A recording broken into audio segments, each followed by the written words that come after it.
Dr. Michael Rivers was a historian who specialized in ancient artifacts.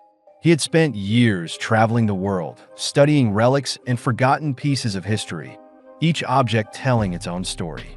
But none had ever intrigued him as much as a simple bronze pendant he found on his last expedition in a small, secluded village in Greece. The pendant was small, worn, and oddly warm to the touch, with a delicate design of a labyrinth carved into its surface. At first glance, it seemed unremarkable, but there was something about it that drew him in. The villagers had called it the heart of the labyrinth, and told Michael that it was linked to their ancestors' oldest legends. Back in his study at the university, Michael couldn't stop thinking about the pendant. He had placed it on his desk, but every time he glanced at it, a strange sensation crept over him. It was as if the pendant was watching him, whispering secrets from a distant past. That night, Michael experienced something extraordinary. As he drifted into sleep, he found himself standing in an unfamiliar landscape. He was in ancient Greece, surrounded by people dressed in flowing robes, their faces painted with expressions of fear and sorrow. They moved around him, unaware of his presence. Confused, Michael tried to speak, but no words came out. He followed the crowd through narrow stone paths until they reached a grand temple.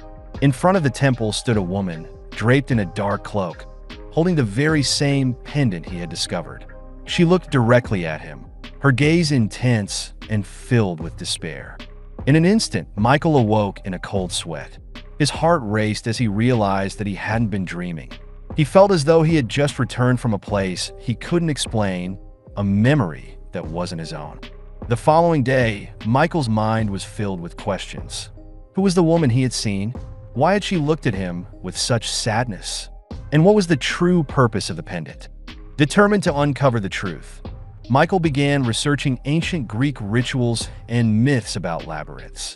He discovered that labyrinths were symbols of life's journey, often associated with rites of passage, but also with lost souls who couldn't find their way to peace.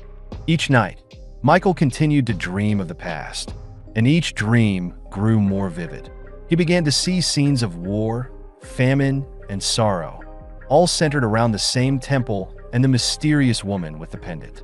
Her name, he learned, was Callista. Callista had been a priestess dedicated to protecting the pendant, a sacred relic meant to guide lost souls through the labyrinth of the afterlife. She had used it to help those who had died find their way to peace. But, according to legend, the pendant had been cursed after Callista's death, trapping her spirit within the labyrinth for eternity. Michael felt a deep connection to Callista, a sense of responsibility to set her free. He knew that his visions were not mere dreams. They were echoes of her past, and they had chosen him for a reason. Driven by this revelation, Michael returned to the village in Greece, where he had originally found the pendant. He visited the same temple ruins he had seen in his visions, feeling as if he were being guided by an invisible hand. At the temple, he met an elderly woman who seemed to be waiting for him. Her name was Elara, and she was the village's keeper of legends. She listened as Michael recounted his dreams, nodding knowingly.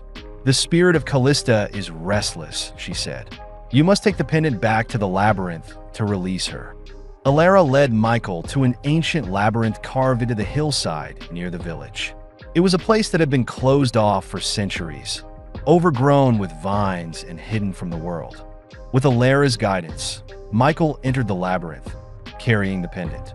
The air inside was thick and heavy, filled with the weight of centuries of sorrow. The walls seemed to pulse with energy as he made his way deeper, the pendant growing warmer in his hand. As he reached the heart of the labyrinth, he felt a presence surround him. The air grew colder, and he saw a faint figure appear before him. It was Callista. Her face was as he remembered it from his dreams, full of sorrow and longing. Michael raised the pendant, and Callista's spirit seemed to reach toward it, her eyes filled with gratitude.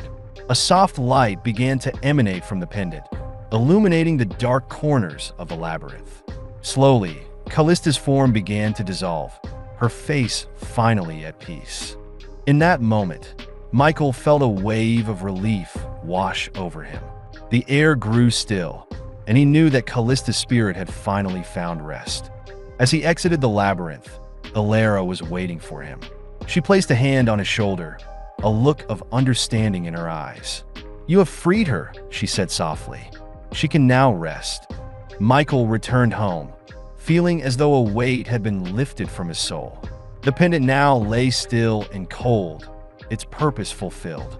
He placed it in a display case in his study, knowing that it held a story only he could understand.